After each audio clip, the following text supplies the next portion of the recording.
As the mushroom cloud rose over the Japanese homeland, hundreds of thousands perished in the explosion, and the bombed area was flattened completely.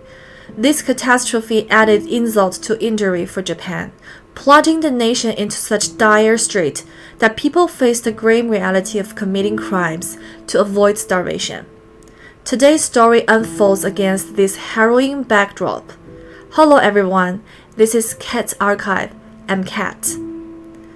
A rural woman with only 4 years of schooling possessed a sharp business acumen. In an area where people struggle to fill their stomachs, she amassed over 3 million yen in just 3 years. Not only was she skilled at making money, but she was also quite attractive, often catching the eyes of passing men. This woman, known as the Showa Poison Woman, became infamous and was the first woman executed in post-war Japan. Her notoriety was unparalleled. So, what exactly happened back then? Let's travel back to early 20th century Japan to revisit the details of this notorious case. Saitama Prefecture, located in the central part of Japan's Kanto region, is an inland area that borders Tokyo to the south. It's a vital part of the greater Tokyo area. Historically, Saitama was a typical agricultural region, with its crops supplying Tokyo for generations. Our story today unfolds in this very place. Our protagonist, Kahane Kobayashi, was born in 1908 in Tama Village, Osato District, Saitama Prefecture. She was the fifth of 7 children in a large rural family. The region where her family lived had scarce arable land, making it extremely difficult to sustain a household of 9. The phrase barely making ends meet perfectly described her family's situation, and Kahane's childhood was marked by extreme poverty. Due to their financial struggles, she attended school for only 4 years before having to drop out to help at home. She took care of her younger siblings while also handling household chores and farm work. Perhaps due to the endless chores, Kahane was often irritable and gradually developed a domineering personality, frequently quarreling with her siblings. Once, when the family managed to cook a rare meal with meat, Kahane was so upset about getting a smaller portion that she threw a tantrum and overturned the entire dish. Besides her bad temper, she despised her background, feeling ashamed of her farmer parents. She often lied, claiming to be friends with the wealthy young people in the village and boasting about how well they got along. But in reality, this was far from the truth. The impoverished family and endless farm work made her yearn for the leisurely life of the rich. At 16, despite her family's objections, Kahane set off alone to Tokyo to make a living. With little education, she could only find work as a housekeeper in a hotel. Here, she encountered a lifestyle completely different from that of farmers. Kahane was quick-witted and soon learned the ways of the world. Her desire for wealth grew stronger, setting the stage for the events that would unfold in her future. At that time, Japanese society was not open-minded, and most women could not freely choose their marriage partners. Arranged marriages were the norm, with families making decisions on behalf of their daughters. Kahane was no exception, and suffered greatly from this societal constraint. In 1930, at the age of 22, Kahane was arranged by her family to marry 27-year-old Suzuki Kobayashi. Despite his young age, Suzuki was frail and sickly, suffering from chronic gonorrhea. Their married life was far from harmonious. She harbored deep resentment towards their situation, but could only swallow her anger. After all, it was a time when men ruled the household, and women had little say in anything. A year after their marriage, their son was born, but soon he passed away. The following year they had a daughter. Although they were not wealthy, they managed to live a stable life, supported by a small grocery store they ran. However, their relative peace was short-lived, as the horrors of war began. Despite his frail health, Kahane's husband was also sent to the battlefield. In 1945, following Japan's defeat, the emperor announced the country's unconditional surrender. The surviving man returned home from the war. Although Shusuke Kobayashi, frail as he was, came back physically intact, he suffered from severe mental issues, becoming increasingly fragile and violent and developing a drinking problem. He abandoned his work, leaving all responsibilities to Kahane. However, Kahane didn't mind too much, as she had been the one holding the family together for many years. She loved money and thoroughly enjoyed the business of making it. Her mind was consumed with one goal: making money. Post-defeat Japan was in chaos, with extreme shortages of essential goods. The ruling authorities hoarded scarce resources, selling them on the black market for enormous profits, which caused the prices to skyrocket. Ordinary people suffered immensely, with many even starving to death. But in stark contrast, Kahane's business thrived. She engaged in the resale of bicycles, sold pickles, and various local specialties, including Satama's renowned Fujiyabao. Amid the turmoil, Kahane's sharp mind and business acumen allowed her to accumulate significant savings. But misfortune struck again. On October 2nd, 1952, at the age of 44, Kahane's husband, Shusuke, suddenly died of a brain hemorrhage. The young police officer she had been pursuing, Nakamura, abandoned her 2 years later. Even her only daughter severed ties with her early on. In middle age, Kahane found herself utterly alone. Seek to escape her sorrows, she moved to Natsushiobara in Tochigi Prefecture. This area not only boasted beautiful scenery, but also numerous hot springs. With her romantic endeavors in shambles, Kahane threw herself into making money. Using her savings and the business acumen she had honed over the years, she opened a souvenir shop. Her business flourished remarkably. The following year, she expanded her ventures by opening a restaurant, which also became a huge success. In just 3 years, she amassed 3 million yen, a significant fortune at the time. To onlookers, Kahane appeared to be a formidable businesswoman and a success story, having built her wealth from scratch and achieving financial freedom early on. However, her rapid success also aroused suspicion among some. People whispered behind her back, questioning how someone who hadn't even finished elementary school could earn so much money.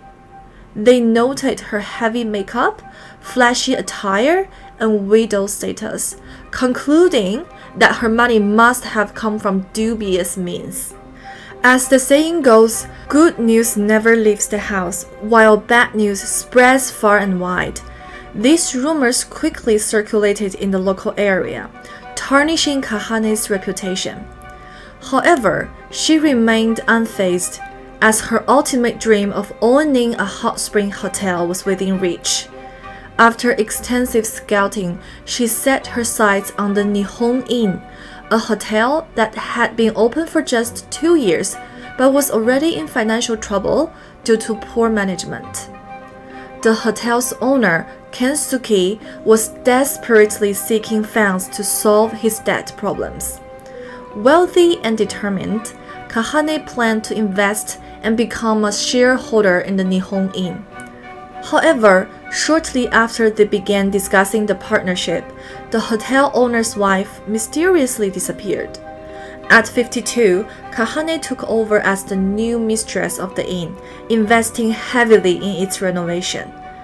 Just as she was basking in the joy of her success, disaster struck. It turned out that the Nihon Inn was deeply in debt and was about to be auctioned off. In reality, Kahane had been deceived by the hotel owner Kensuke and found herself facing a devastating betrayal. In a bizarre twist, on New Year's Eve in 1960, Kensuke mysteriously disappeared just like his wife. This incident further fueled the rumors among the local residents.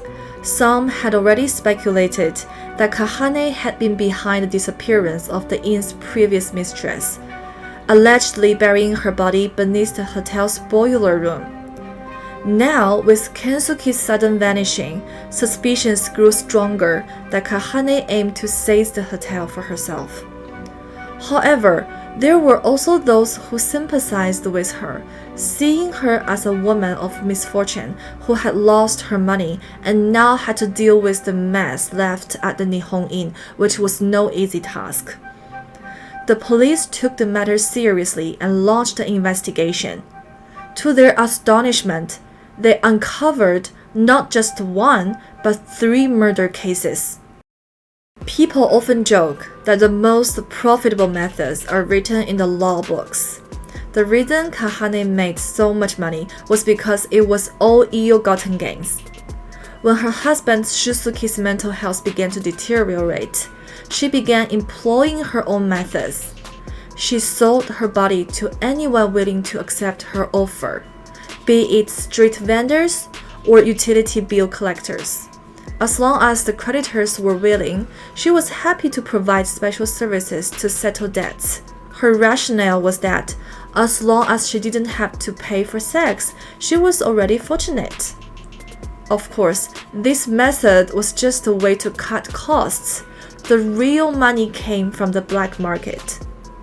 At that time, Japan strictly prohibited the private sale of essential goods like rice and sugar. Kahane saw this as an opportunity. While she outwardly ran a grocery store, she was secretly selling these banned items. Just as she was making a fortune, the police came knocking. In those days, everyone was struggling, so her success naturally aroused suspicion. The officer sent to investigate was Nakamura, a 25-year-old who was young, handsome, and well-built. Kahane saw an opportunity. Her daughter was grown, and she thought if she could groom this officer into a son-in-law, she would have someone in the legitimate world to cover her activities, allowing her to continue her black market dealings without a hitch and keep the money flowing. As expected, under the lure of bribery, Nakamura quickly succumbed. He did not report Kahane's illicit activities. As they grow closer over time, their relationship unexpectedly blossomed. One was a wealthy woman, and the other a young man, with an age difference of 18 years. It became a mutually consensual affair, driven by both emotions and transactions. Kahane, now fully satisfied, threatened Nakamura, saying, "If you dare abandon me, I will report you to the police."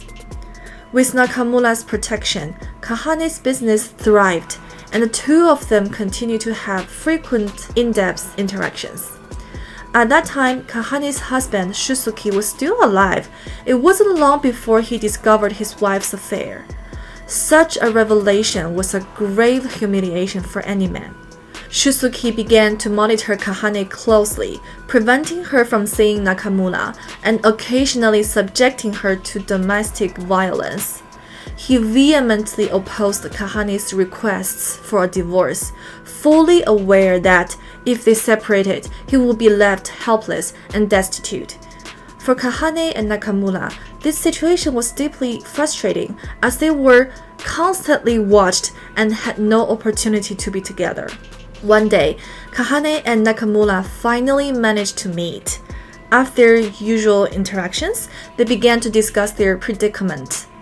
"Is there any way we can be together openly?" Kahane asked. If he were out of the picture, everything would be perfect. As soon as the words were spoken, they exchanged a knowing glance. An evil idea took root, and this dark plan marked Kahane's irreversible descent onto a path of no return. On October 2, 1952, Shusuke had a slight cold. It's said that when he was drinking, he noticed a strange taste but still drank it all. He soon died from poisoning.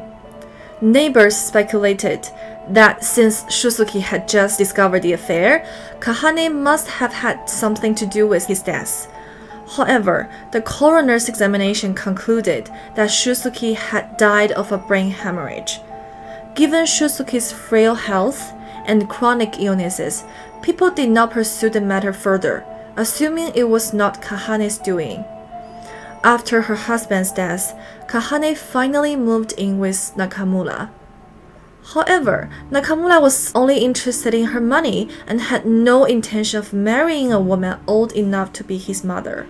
Their relationship eventually came to the attention of Nakamura's superiors, and coupled with his other corrupt activities, he was reported and lost his job as a police officer. 2 years later, Nakamura had had enough. He married a younger woman and kicked Kahane out.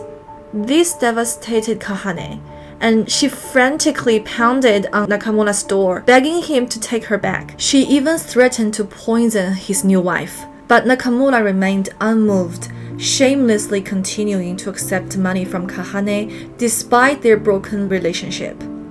It's said that Nakamura kicked Kahane out not only because of her age and the murder suspicions surrounding her, but also because of a repulsive incident that occurred while they were living together. One night, Nakamura came home completely drunk and vomited before passing out. The next morning, he woke up to find Kahane had prepared breakfast. She lovingly brought him a bowl of rice porridge. But as Nakamura took a closer look, he realized the bowl seemed to contain his vomit from the previous night. He nearly threw up again and was furious, but before he could lash out, Kahane started eating it herself. This incident, along with the lingering fear of her past involving her husband's suspicious death, terrified Nakamura.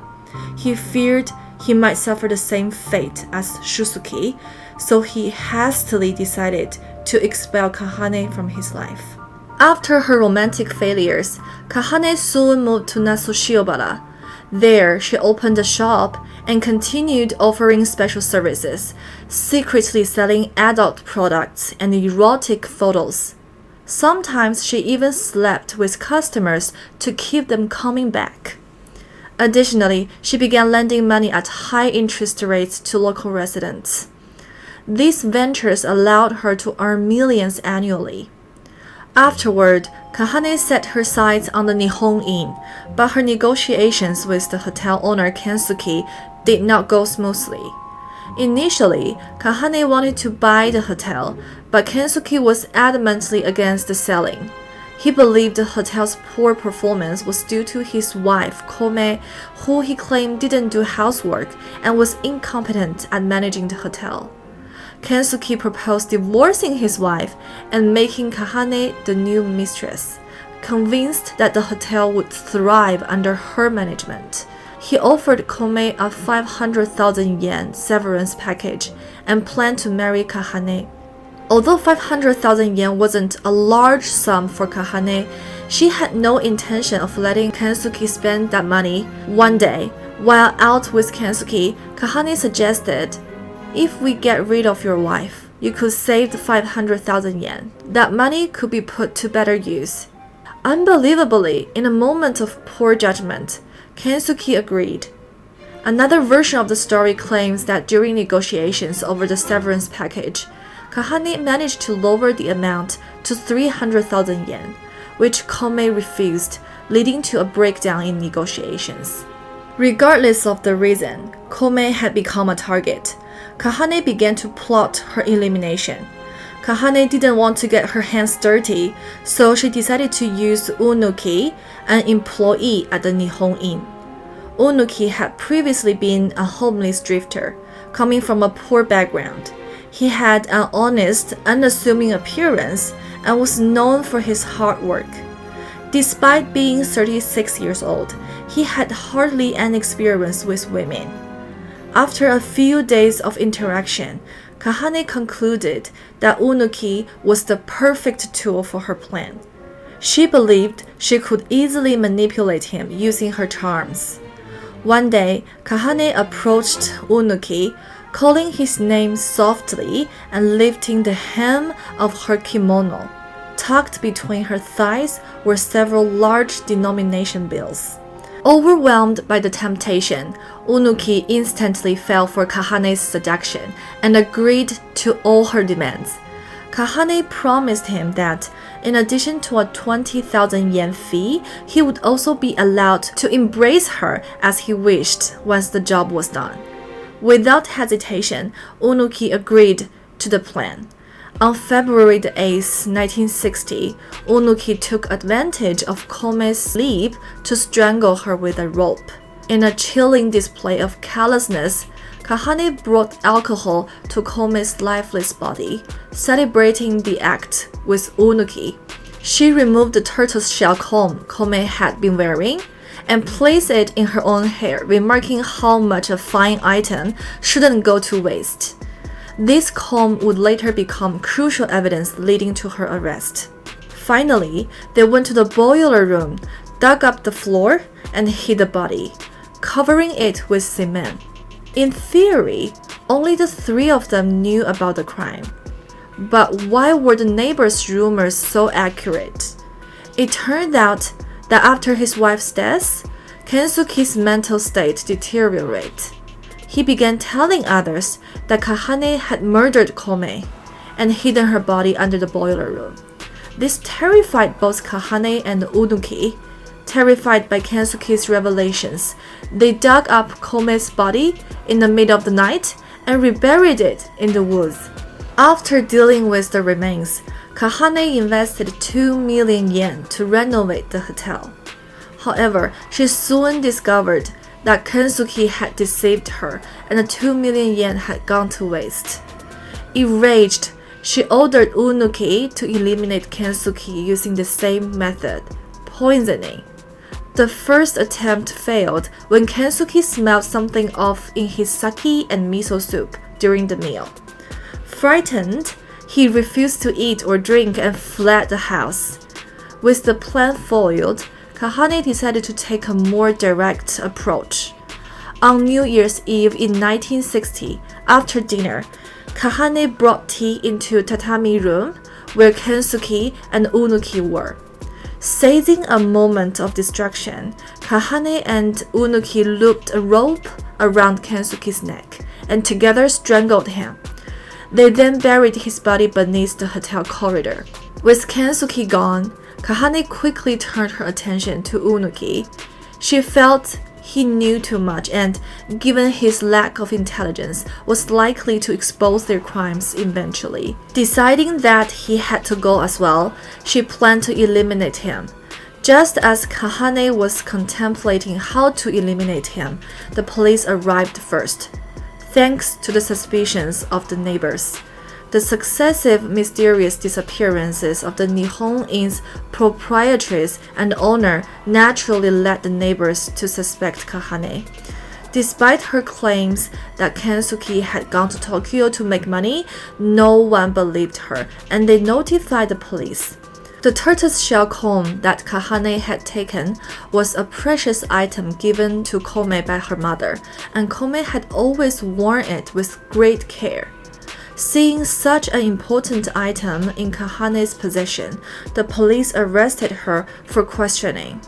Simultaneously, the police also apprehended Unuki, who immediately confessed to the murders of Kensuke and Kome. Kahane, on the other hand, initially refused to admit to any crimes, attempting to use her charms to distract and sway others. However, with Unuki's confession, Kahane couldn't maintain her facade and eventually confessed. The case of the missing Nihon Inn couple was thus solved. As the case received widespread media coverage, the investigation department was suddenly flooded with anonymous letters. These letters repeatedly mentioned the suspicious circumstances surrounding the death of Kahane's husband Shusuke years earlier. The writers claimed with certainty that he had been murdered by Kahane. During the ongoing police investigation, Kahane unexpectedly confessed, revealing that she had poisoned her husband with potassium cyanide. She also implicated her former lover, the policeman Nakamura, as her accomplice. Nakamura was subsequently arrested as well. With the widespread dissemination of the case details, people began referring to Kahane as the Showa Poison Woman, a moniker that spread her infamy throughout Japan. In August 1963, the Tochigi Prefecture District Court found Kahane and Unuki guilty of murder. Kahane was the mastermind and was sentenced to death, while Unuki received a life sentence. Kahane's former lover, the policeman Nakamura, maintained his innocence throughout the trial and was ultimately acquitted due to the insufficient evidence. However, he was sentenced to 1 year in prison for illegal possession of firearms. Following the trial, the police filed an appeal. In September 1965, the Tokyo High Court retried the case and sentenced both Kahane and Unuki to death, while Nakamura received a 10-year prison sentence. Although they appealed, the Supreme Court ultimately rejected their appeals. Notably, during the trial, Kahane meticulously groomed herself, attempting to charm the judges, convinced that her gender would save her. She had a peculiar confidence in being a woman, famously saying, "I won't be executed because I'm a woman. No woman has ever been executed before, right? I will be paroled in 10 years, so I'm living well now." Even after the death sentence was finalized, she believed there was a chance for a reduced sentence. She even coquettishly told the prison guards, "The death penalty is not acceptable, you know." However, her behavior only fueled public disdain. Kahane was seen as selfish and callous, treating human lives with utter disregard and never showing remorse for her actions. On June 10, 1970, the warden informed Kahane that she would be executed the following day. She still couldn't comprehend the reality of her situation. After consuming her final meal of sushi, Kahane was executed on June 11, 1970, becoming the first woman to be executed in post-war Japan. However, it is noteworthy that Kahane was not the first woman sentenced to death in post-war Japan. In 1951, Hiroko, a mother of 7, was overwhelmed by her debts and unable to repay them. When she approached a creditor couple for a loan, they humiliated her, saying, "No money? Can't you sell yourself?" These insults drove Hiroko to commit a desperate act. She broke into the creditor's home, murdered the wife, and set the house on fire to destroy the evidence. The husband succumbed to his injuries a few days later. Hiroko was arrested and sentenced to death on December 26, 1949. While in prison, Hiroko converted to Jodo Shinsu Buddhism, converting herself to her faith and expressing deep remorse for her crimes. Given her motives, her genuine repentance, and the fact that she was suffering from mental illness, the government decided to grant her clemency. This marked the first post-war commutation of a death sentence, reducing her punishment to life imprisonment. In stark contrast to Hiroko case is the infamous female serial poisoning case. On November 6, 1960, Sujimura, burdened with a debt of 160,000 yen, chose a dark and irreversible path. She laced her mother-in-law's favorite lactic acid drink with pesticide, killing her when she came to visit. To Sajimura's dismay, her mother-in-law had no money on her, leading to great disappointment. The mother-in-law's death was diagnosed as a stroke, allowing Sujimura's crime to go undetected. The following month, on the 14th, Sujimura visited a neighbor and poisoned her using insecticide-laced horse meat, only to find that the neighbor's family was even poorer. After searching their home, she found no money and left empty-handed once again. Just 3 days later, she poisoned another acquaintance by adding pesticide to miso soup, stealing 13,500 yen. This time, the victim didn't die but became comatose due to the smaller dose of poison. 11 days later, Sujimura poisoned yet another friend, this time successfully killing them and stealing a mere 15 yen. Subsequently, the police found high concentrations of pesticides in Sujimura's miso soup and other food items at her home, indicating her intent to continue her crimes, as she had clearly become addicted to this lethal method. On March 28, 1963, she was sentenced to death, becoming the second woman to receive the death penalty in post-war Japan. Sujimura was executed on September 19, 1970, making her the second woman to be executed after the Nihon-in case. A well-known writer noted that Kahane was different from other female criminals. Many women who commit serious crimes often do so under the influence and direction of others or due to impulsive emotional reactions. Kahane, however, relied entirely on her own judgment, orchestrating crimes and even manipulating others to commit them. If she hadn't been apprehended in time, she could have committed many more murders. This case was later adapted into the movie Station to Heaven. The film's content, artistically altered, portrays Kahane as a woman tormented by love. Interested viewers can watch the movie to see this interpretation. And that wraps up today's story. If you enjoy my storytelling style, click subscribe to follow me. I share intriguing tales and real-life cases. Thank you, and see you next time.